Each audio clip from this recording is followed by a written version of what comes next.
Hey everyone, welcome back to my channel Biology in Minutes with Dipali Mehra. So today I am going to discuss about the very important topic after 10th what to do. कि class 10th के exams हो चुके हैं, बच्चों के results भी आने वाले हैं. अब मेन क्वेश्चन है कि हमें क्या करना चाहिए, हमें कौन सी स्ट्रीम लेनी चाहिए, हमें आर्ट्स लेना चाहिए, कॉमर्स लेना चाहिए, साइंस लेना चाहिए या फिर कोई प्रोफेशनल कोर्स करना चाहिए. तो बहुत सारे क्वेश्चन होते हैं स्टूडेंट्स के माइंड में. तो हम स्टार्ट करते हैं कि what to do after 10th class. So basically अगर हम बात करें, आपके पास 3 स्ट्रीम्स होंगी, आर्ट्स, कॉमर्स, साइंस. अगर आप आर्ट्स, कॉमर्स, साइंस इन तीनों कोर्सेज को नहीं लेना चाहते हैं तो आप कोई प्रोफेशनल कोर्स भी कर सकते हैं या फिर आप शॉर्ट टर्म कोर्सेज भी कर सकते हैं. जो आपके आर्ट्स, कॉमर्स, साइंस ये जो 3 कोर्सेज होते हैं कि आपके जनरल कोर्सेज होते हैं. लाइक आपने क्लास 10 के एग्जाम्स दिए, अब आपको क्या करना होगा, आपको आपके स्कूल में 3 चॉइस होगी, like arts, commerce and science. ठीक है. अब हम बात करें आर्ट्स की, तो ऐसा लगता है यार ये आर्ट्स तो बहुत इजी सब्जेक्ट है, ये तो वो स्टूडेंट्स लेते हैं जिनके मार्क्स अच्छे नहीं आते, राइट. हमारे दिमाग में यही चलता है, बट ऐसा कुछ नहीं है. आर्ट्स भी बहुत अच्छा सब्जेक्ट है. अगर हम बात करें अपने हाईएस्ट एग्जाम की, बिगेस्ट एग्जाम की, लाइक यूपीएससी या फिर स्टेट पीसीएस और एसएससी की, तो मोस्ट ऑफ द क्वेश्चंस हमारे आर्ट्स से ही पूछे जाते हैं. सो आर्ट्स में आपको क्या क्या पढ़ना होगा, आर्ट्स में आपको पढ़ना होगा geography, history, pol science, English, economics, physiology, sociology, physical education and literature part. Now अब बात करते हैं कॉमर्स की. अगर आप कॉमर्स लेते हैं, बेसिकली जिन स्टूडेंट का इंटरेस्ट होता है मैथ्स की ओर, तो आप कॉमर्स ले सकते हैं. ऐसा नहीं है कि मैथ्स में इंटरेस्ट है तो आप कॉमर्स ही लेंगे, आप साइंस भी ले सकते हैं. ठीक है. जिन भी स्टूडेंट्स कॉमर्स लेना चाहते हैं वो बेसिकली अपना फ्यूचर, अपना कैरियर बना सकते हैं अकाउंटेंट में. ठीक है. बिजनेस एक्सपर्ट्स बन सकते हैं और अपनी बैंकिंग फील्ड में जा सकते हैं. अगर आप कॉमर्स लेते हैं तो आपको किन किन सब्जेक्ट्स को पढ़ना होगा, लाइक आपको अकाउंटेंसी पढ़नी होगी.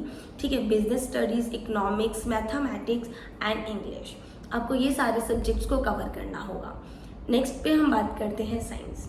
अगर जो भी स्टूडेंट डॉक्टर या इंजीनियर बनना चाहता है वो साइंस ले सकता है, राइट. आपको डॉक्टर और इंजीनियर, अगर आपको डॉक्टर बनना है तो आपको बायोलॉजी लेनी होगी, अगर आपको इंजीनियर बनना है तो आपको क्या करना होगा, आपको मैथ्स लेना होगा. बेसिकली क्या होता है साइंस में हमारे 2 फील्ड होती है, राइट. एक मेडिकल, एक नॉन मेडिकल. अगर आप मेडिकल लेते हैं तो मेडिकल में क्या करना होगा, आपको बायोलॉजी लेना होगा. और अगर आप नॉन मेडिकल लेते हैं तो उसमें आपको क्या करना होगा, उसमें आपको मैथ्स लेना होगा. हमारा जो मेडिकल फील्ड में फिजिक्स, केमिस्ट्री, बायो होता है और नॉन मेडिकल फील्ड में फिजिक्स, केमिस्ट्री, मैथ्स होता है. बेसिकली अगर हम बात करें, जो फिजिक्स और केमिस्ट्री है दोनों के अंदर कॉमन होती है, बट जो डिफरेंस आता है वो क्या आता है कि बायोलॉजी एंड मैथ्स का. अगर हम बात करें कि कुछ गवर्नमेंट स्कूल्स होते हैं जिनमें तो कंपलसरी होता है कि आपको मैथ्स भी पढ़ना होगा और आपको बायो भी करना होगा. ठीक है. दोनों चीज़ें कंपलसरी होती हैं. नेक्स्ट हम बात करते हैं कि भाई जिन स्टूडेंट्स को ना आर्ट्स लेनी, कॉमर्स लेनी, ना साइंस लेनी, ठीक है, उन्हें अगर, तो वो स्टूडेंट्स क्या कर सकते हैं, वो प्रोफेशनल कोर्स को भी ज्वाइन कर सकते हैं. आपके जो प्रोफेशनल कोर्स होंगे लाइक उनमें डिप्लोमा आता है. ठीक है. हम बात करेंगे 2 टाइप की डिप्लोमा की. फर्स्ट डिप्लोमा की बात करें तो पॉलिटेक्निक क्या होता है आपका, ये शॉर्ट तो नहीं बोलेंगे, आपके 2 ईयर का कोर्स होता है. ठीक है. आप क्लास 10 के एग्जाम्स के बाद आपका जब रिजल्ट आ जाए आप पॉलिटेक्निक कर सकते हैं. पॉलिटेक्निक आपका 2 ईयर का कोर्स होगा, 2 ईयर का कोर्स होगा. उसके बाद इस पॉलिटेक्निक में क्या होगा कि आप बेसिकली जूनियर इंजीनियर बनेंगे. ठीक है.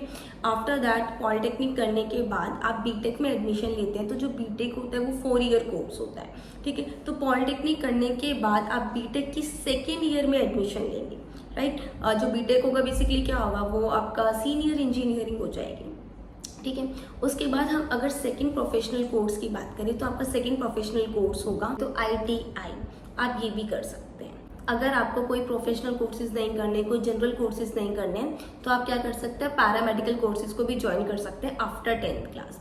पैरामेडिकल कोर्सेज क्या होते हैं, बेसिकली कि आपके सर्टिफिकेट कोर्सेज होते हैं. पैरामेडिकल में अगर मैं बात करूँ 2 टाइप के कोर्सेज आएंगे आपके. ठीक है. एक आपका सर्टिफिकेट कोर्स आएगा और एक आपका डिप्लोमा कोर्स आएगा, राइट. सर्टिफिकेट जो कोर्स होगा वो आपका 3 मंथ से लेकर, जो उसकी ड्यूरेशन होगी 3 मंथ टू 1 ईयर होगी. और जो आपका डिप्लोमा कोर्स होगा वो 1 ईयर टू 2 ईयर की ड्यूरेशन में होगा. ठीक है. तो पैरामेडिकल कोर्सेज में आप क्या कर सकते हैं, लैब टेक्नीशियन बन सकते हैं, लाइक आप एमआरआई टेक्नीशियन बन गए, एक्सरे टेक्नीशियन बन गए. सो नेक्स्ट कि आपको कोई भी जनरल कोर्स नहीं करना, प्रोफेशनल कोर्स नहीं करना या फिर पैरामेडिकल कोर्स नहीं करना, तो आप शॉर्ट टर्म के कोर्सेज को भी ज्वाइन कर सकते हैं। आपको स्क्रीन पे बहुत सारे शॉर्ट टर्म कोर्सेज दिख रहे होंगे।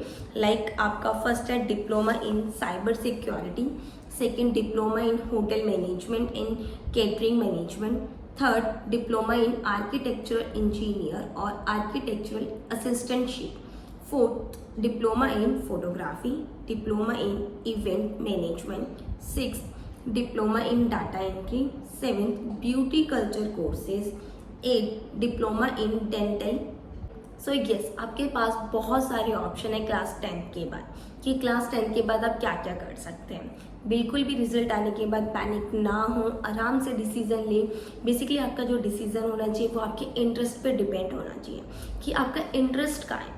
ऐसा नहीं कि मेरा इंटरेस्ट आर्ट्स में और मैं साइंस ले लूँ क्योंकि मेरे फ्रेंड ने भी साइंस ली है, राइट? ऐसा नहीं होना चाहिए। आपका जहाँ इंटरेस्ट है आप उस कोर्स को पिक करें। And guys, if you like this video, please do subscribe and share with your friends.